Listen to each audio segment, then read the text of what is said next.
Olá, bom dia. Meu nome é Eduardo Saig. Esse é o Cafezinho das 10, aquele programa semanal de terça-feira, onde nós conversamos sobre recursos humanos. Ou eu vou conversar com um profissional diretamente ligado da área, ou alguém que tem muito interesse na área, ou talvez, como é o caso de hoje, alguém que participou de um estudo de um conteúdo, conseguiu contribuir para a área de uma maneira muito especial. E no dia de hoje eu vou trazer uma pessoa que trabalha comigo há quase 5 anos, a Ingrid Alves. Ela é Head de Marketing de Comunicação Latam do Grupo Elliott Scott, mas eu vou deixar que ela se apresente.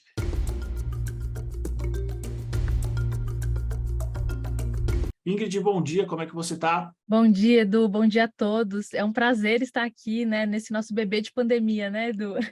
Eu gosto de explicar, gente, que o Café das 10 surgiu, né, como um bebê de pandemia, para que a gente não pausasse esses momentos especiais de conversa sobre tendências e tudo que estava acontecendo no mercado de RH. Então, hoje, como entrevistadora e entrevistada, é muito especial para mim estar aqui. Bom, eu sou Relações Públicas de formação, sou comunicóloga, falo bastante, gente, vai me desculpando aí qualquer coisa.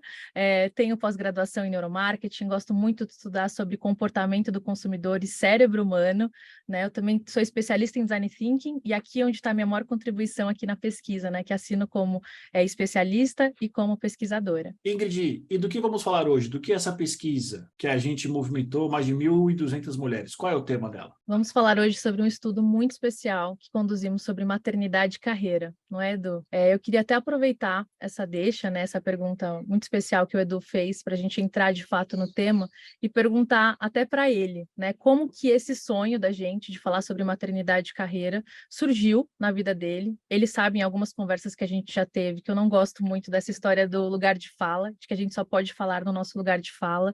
Pelo contrário, eu acredito que cada vez a gente promove até mais exclusão quando a gente faz isso. Então, quando o Edu começou as primeiras conversas dele comigo, né, como head de marketing aqui do grupo, com esse tema, né, trazendo a questão de como que a licença maternidade, como que tudo isso interfere no próprio crescimento de carreira das mulheres, eu queria muito saber se teve alguma situação, algum movimento, alguma coisa específica, Edu, que aconteceu na sua trajetória profissional que fez com que você se sensibilizasse como homem com relação a esse tema. Na verdade, Ingrid, como a gente já conversou e conversa bastante, isso é um tema, é uma questão muito comum em mulheres, principalmente as mulheres que trabalham no mundo corporativo, né? Eu, infelizmente, cansei de ver e vejo mulheres muito preocupadas com a maternidade, principalmente na volta. Isso é uma situação muito comum da mulher, ela volta da licença maternidade e ela é imediatamente desligada, ou ela é realocada numa área que não tem nada a ver com ela, ou muitas vezes ela é escanteada por um direito dela, né? Toda mulher, necessariamente, ela tem o direito dela escolher ser mãe ou não,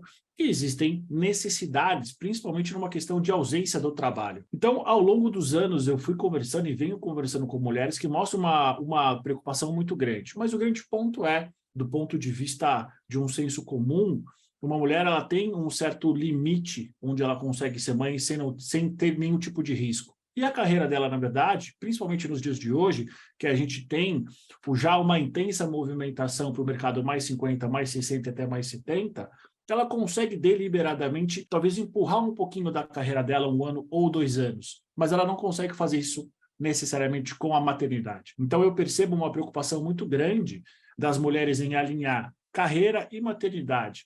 Isso vem dos últimos 8 anos que eu venho conversando com executivas, com mulheres que trabalham no mundo corporativo, e é uma preocupação latente, é uma preocupação real. Muito bom, Edu. É como se realmente a gente ainda tivesse aquela escolha, né? Ou profissional, ou subir na carreira, ou ser mãe, né? E é muito legal quando a gente realmente assina um estudo, traz isso como o Elliott Scott, como consultoria, essa discussão, né? De que até quando isso vai ser realmente uma pauta de discussão, até quando isso vai ser colocado em xeque, né? Por que que a gente não É, pode ter os dois? e tem também, Ingrid, um outro ponto que é o seguinte: algumas mulheres contam para mim o seguinte, poxa, Eduardo, depois que eu tive filho, a minha carga de trabalho ela aumentou, porque eu tenho uma dupla jornada e o meu trabalho, a empresa onde eu trabalho, ela não entende isso, que muitas vezes eu preciso ter algum horário flexível, talvez eu precise ter uma ajuda extra em creche, babá, algo parecido com isso. E aí é como se o sistema, de uma maneira até involuntária, punisse a mulher pela maternidade. Então, eu queria ter uma visão mais apurada, porque o que eu sempre digo é a minha visão, é uma visão de sala de entrevista, que eu vou empilhando esse conhecimento na minha cabeça, mas eventualmente eu não tinha, né? A gente não tinha fatos e dados. Agora a gente tem uma pesquisa que foi respondida por mais de 1.200 mulheres. Então isso é muito interessante, porque mostra para o mercado, e assim, mostra para o mercado, não só para as lideranças masculinas, mas para as lideranças femininas masculinizadas, um pouco do que as mulheres pensam sobre maternidade e sobre carreira, e principalmente as necessidades que elas gostariam que fossem atendidas ou, no mínimo, discutidas. Muito bom, Edu, você trazer isso, porque isso também já ajuda a gente a explicar um pouco dos objetivos do nosso estudo, né? É importante explicar para as pessoas que sempre que a gente vai começar uma pesquisa, a gente precisa levantar hipóteses. Isso que o Edu acabou de explicar para a gente eram as nossas hipóteses, né? Não adiantava só estar com a gente, esse conhecimento, e a gente também queria alguma coisa que pudesse provar isso. Realmente, a escolha da maternidade sofre interferência da carreira, né, do crescimento profissional, isso pode limitar em termos de oportunidades. Então, isso já mostra para a gente que era um tema latente, né, Edu? E a prova disso foi a própria questão da gente deixar um tempo a mais para captar as nossas respostas, e a gente conseguiu atingir o número de respostas que nós gostaríamos, que nós tínhamos definido como uma amostra significativa, com alto grau de confiança, em muito menos tempo. O que isso me diz como pesquisadora, tá? Que era um tema que as pessoas queriam tanto um espaço para falar, que isso aconteceu de uma forma muito mais rápida. E outra coisa que até a gente conversa bastante, gente, abrindo até com vocês, só no Brasil, que em alguns contextos as pessoas oferecem prêmios, oferecem, né, sorteiam coisas para que as pessoas respondam pesquisas. Na Europa, isso é muito comum, já na faculdade, você fazer com que os alunos queiram participar de todo o arcabouço teórico que um país, né, promove.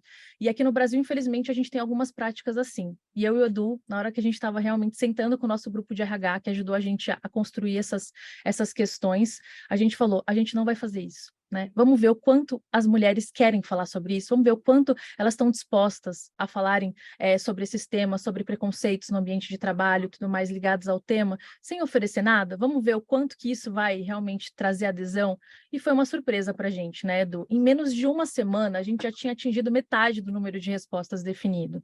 Então, a gente já mostra o quanto as mulheres estavam ansiosas para poder ter um palco para falar sobre isso de uma forma transparente e, ao mesmo tempo, anônima. Né? Então, a gente realmente mostrou para essas mulheres que era um ambiente seguro para elas falarem sobre isso. E aí, contando um pouco desses objetivos. Então, como primeiro objetivo, a gente queria descobrir se realmente tinha relação entre a escolha da maternidade e o momento de carreira, o que as empresas já faziam em termos de acolhimento dessas mães, né, de profissionais que estavam grávidas ou que queriam se tornar mães, e, mais do que tudo, de acordo com a visão delas, o que elas queriam que fosse feito a mais dentro dos ambientes corporativos para que a maternidade fosse acolhida de uma forma melhor. Para mim, foi uma realização não só profissional conduzir esse estudo, mas pessoal também, em saber que tantas mulheres tiveram esse palco para falar nesse estudo. Eu acho que a gente conseguiu criar um ambiente de fato seguro e transparente. Sendo bem sincero, Ingrid, a maioria das respostas que a gente teve em termos do cenário atual versus o cenário desejado, não me surpreenderam. Né? Claro que eu não vou falar muito, porque eu quero que quem está vendo a gente, quem está escutando a gente, baixe e que ele consiga degustar dessa nossa experiência, né? Ter uma boa experiência. Mas coisas que me impressionaram são algumas porcentagens que eu talvez achei muito mais alto daquilo que eu tinha pensado. Mas a coisa que talvez tenha mais me chamado a atenção é a seguinte: o que a gestante ou o que a mulher ela deseja e ela se sentiria confortável que as empresas tivessem. E algo ridiculamente simples, que eu vou só dar um spoiler aqui de algo que eu nunca tinha pensado. Por quê? Porque eu assim como vários homens, estou sendo educado a pensar nas mulheres e nos outros grupos do qual não me encaixo, né? Mas eu estou aqui aberto. Para mim é o seguinte: a gente fez a seguinte pergunta, né? O que elas gostariam que as empresas oferecessem para elas durante a gestão e ou após o nascimento dos seus filhos? 36% falaram algo que, para mim, depois que eu li, ficou muito claro e é muito simples. 36% das mulheres querem uma infraestrutura disponível, sala para amamentação e ou creche integrada na empresa. Olha que coisa simples para uma empresa média, para uma empresa grande. Provavelmente, a partir do momento que a mulher tiver essa estrutura, ela vai performar muito mais, ela vai se sentir segura, porque ela vai ter um acesso quase que na mesma hora imediata ao filho dela. Provavelmente ela vai chegar no horário, vai talvez até ficar mais tarde do ponto de vista de trabalho, talvez ela até trabalhe muito mais, porque ela vai estar próxima do filho dela e ela vai querer dar todo o conforto para a cria dela, né? Então, isso para mim é algo que abriu os meus olhos de ser uma coisa tão simples e que a maioria das empresas, a maioria das lideranças nem sabe, nunca pensou nisso. Claro que a gente tem outras coisas, como, por exemplo, jornada flexível, não só em termos de home office, mas em termos de horário. Talvez as mulheres não queiram trabalhar em casa, né? Talvez elas queiram simplesmente a possibilidade de chegar um pouco mais tarde, sair um pouco mais tarde, ou chegar mais tarde, sair um pouco mais cedo e continuar trabalhando em casa. Então, acho que esse é o tipo de informação que traz possibilidade de discurso. E outra, a gente precisa entender o seguinte: uma mãe, principalmente quando ela tem um filho na primeira infância, primeira idade, ela não vai ser mãe para sempre. Eventualmente vai ser uma situação temporária, de 1, 2 anos. Cara, com certeza, isso não vai mudar drasticamente nada. Então, são essas informações baseadas nessa pesquisa que eu acho que devem começar a fomentar esse tipo de conversa. Será que não dá para a gente ouvir as mães que nós temos? E uma coisa super importante, né? Uma mulher, ela pode não querer ter um filho hoje, mas ela pode querer ter um filho daqui a pouco, daqui a 1, 2 anos, ou talvez amanhã. E aí, o líder de negócio, ele precisa entender o seguinte: pensar na mulher hoje, pensar nessas discussões, nesses assuntos, é pensar na atração e retenção de talentos. Todo mundo fala, não é segredo para ninguém, que a gente está numa guerra incessante de novos talentos. E eu penso que, a partir das informações que a gente trouxe, a gente consegue contribuir de uma maneira real para atração e retenção. É só a gente parar para ver todas essas novas políticas das grandes empresas, das empresas que realmente têm uma performance muito grande. Todas elas estão pensando nisso. Muito bem colocado, Edu. Essa questão realmente da creche, né, integrada à empresa, é algo que algumas grandes empresas faziam no passado, Exatamente. e hoje mais do que nunca, numa realidade pós-pandemia, em que as empresas também estão voltando para o híbrido, talvez até para o 100% presencial, talvez as mães teriam até mais contato com a criança, tendo uma creche integrada, que elas pudessem, no horário de almoço, ir ali, né, estarem próximos do filho. Posso falar isso como mãe: a minha filha sai 7 da manhã e eu só vejo quase 5 horas da tarde. Então, se realmente tivesse estruturas em que a gente pudesse estar um pouco mais próximo, isso ampliaria e muito a quantidade de mulheres que até topariam ir para o 100% presencial. Exatamente, Gri. Então, assim, é algo que era feito no passado, deixou de ser feito e que talvez precisa ser revisitado, né? Mas eu acho que é super importante a gente trazer também uma coisa para os líderes que estão ouvindo a gente. O que a gente trouxe não é uma verdade absoluta.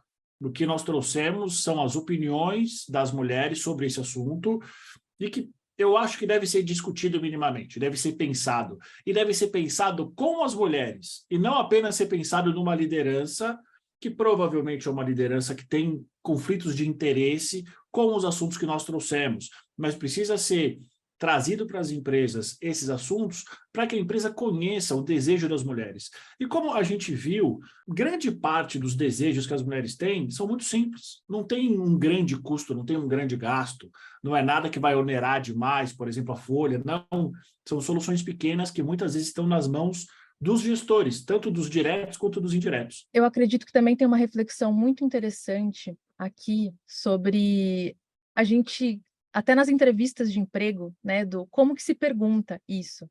Uma coisa é por interesse, você conhecer como que é a estrutura familiar daquela pessoa, para você conhecer um pouco mais. Mas a gente viu, né, dando até um pouco de spoiler também aqui da pesquisa, que muitas mulheres se sentem inseguras de falar sobre os filhos num ambiente de entrevista de emprego. Isso, para mim, como mãe, me dói, como profissional também, Edu, atuando nesse segmento, porque, poxa, se você tiver que me conhecer sem saber da Maria Clara, você não vai me conhecer de verdade, de fato. E aí, como que a gente pode fazer, principalmente como recrutadores, criar ambientes acolhedores e sem vieses, né? Não é aquela coisa de perguntar se você tem filho para saber, não, ela não vai ter rede de apoio, ela vai faltar demais, ela não vai conseguir ter responsabilidade com essas tarefas. Inclusive, tem uma parte muito especial desse estudo que a gente fala sobre os superpoderes das mulheres que se tornam mães, que a gente justamente diagnosticou que muitas mulheres no pós-maternidade, elas adquirem mais habilidades. Então, por que não ver a mulher, a profissional, como uma profissional com competências que você precisa diagnosticar numa entrevista de emprego, mas sem o viés, sem o julgamento de, porque ela é mãe, ela não vai ter responsabilidade. É uma coisa que eu até comento bastante no estudo sobre o conceito de autorresponsabilidade. Quando você cobra do seu profissional mérito pelas entregas, você tem que deixar na mão desse gestor, dessa pessoa que você realmente está contratando, que ela vai ter responsabilidade pelas entregas dela. Mesmo que eu tenha que sair 2 horas da tarde para levar minha filha no médico, eu sei das minhas entregas. Então, talvez, se eu tiver que trabalhar depois que ela dormir, que seja 10 horas da noite, eu vou trabalhar para poder fazer as minhas entregas, porque isso é um conceito de autorresponsabilidade. Então, quando a gente começa a atuar nesse grau de mindset, de realmente olhar a pessoa como, de certa forma, como um produto que tem competências técnicas e comportamentais muito mais do que um papel social, a gente já tira muitos dos vieses que a gente vê hoje em relação à maternidade. E aí, falando já dessa questão de mindset, Edu, eu queria até aproveitar você, né, que entrevista milhares de pessoas, tem contato com grandes líderes, e tem, né, a sua própria visão sobre o mercado de trabalho. Eu queria saber a sua opinião sobre o que é preciso, depois de contribuir tanto para esse estudo, o que é preciso ser feito em termos de mudança de mindset do mercado de trabalho para que esses ambientes sejam mais acolhedores para mulheres que são ou que desejam se tornar mães. Excelente pergunta, Ingrid. Eu não tenho uma única resposta certa e talvez eu não tenha nenhuma resposta que sirva para todo mundo, porque os ambientes são diferentes. A primeira coisa é, o recrutador, o selecionador, o mercado de trabalho, ele precisa entender que a mulher, de fato, ela precisa ter um tempo para ela se recuperar. É biológico isso. Então, muitas vezes, a licença que é de 3, 4 meses, poderia ser de 6 meses. Por quê? A partir do momento que toda empresa entende que uma mulher pode ser uma mãe em potencial, ela já precisa se preparar para isso. Ela já precisa entender que o planejamento de pessoas e de tarefas pode ser refeito, porque durante talvez 6 meses a 1 ano, aquela mãe não vai estar 100% presente. Segundo, para que você vai perguntar para uma pessoa, para uma mãe, numa entrevista de emprego, ou para uma mulher se ela quer ter filho?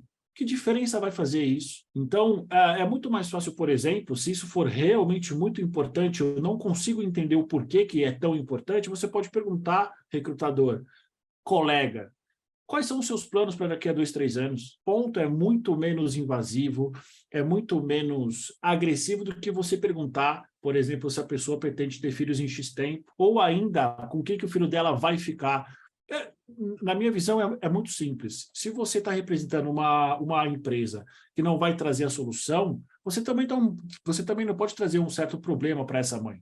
Então, entender que as mães têm necessidades e que se a empresa não for oferecer nenhum tipo de solução, ela não pode trazer mais um problema para essa mãe, que já está vivendo, como essa pesquisa mostra, um período de muito estresse, um período de muitas vezes de instabilidade. Então, acho que simplesmente começando por aí, entendendo que é lícito e que é necessário com que a mulher ela se afaste por, no máximo, 6 meses, talvez, a empresa ela pode começar já a trabalhar em dividir as atividades dessa pessoa. E também ela pode começar a dar suporte para essa mãe. Como a gente falou que um dos exemplos e um dos desejos é justamente ter uma creche ou ter um espaço físico onde a mãe consiga visitar essa criança e que talvez ela não tenha que voltar para casa.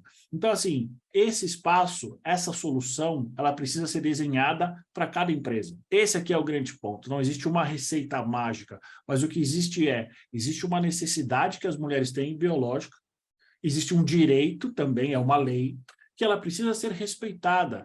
E as empresas precisam entender que não é porque é uma lei que vai prejudicar. Pelo contrário, a mentalidade sobre a maternidade ela precisa ser flexível. Não é uma coisa ou outra, é uma coisa e outra.